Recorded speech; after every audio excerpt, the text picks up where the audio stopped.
दरम्यान gas pipe leak शेगडीच्या जवळ gas pipe leak झाल्याने तिथे पेट घेतला. त्याच्यानंतर ते गॅस टाकीच्या नॉबजवळ त्यानं पेट घेतल्यामुळे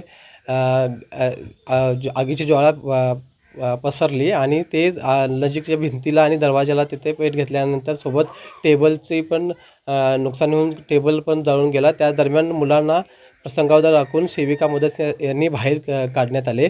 त्याच्यानंतर अशी कोणती जीवितहानी किंवा जास्तीची वित्तहानी झाली नाही किंवा इमारतीला असे मोठे नुकसान.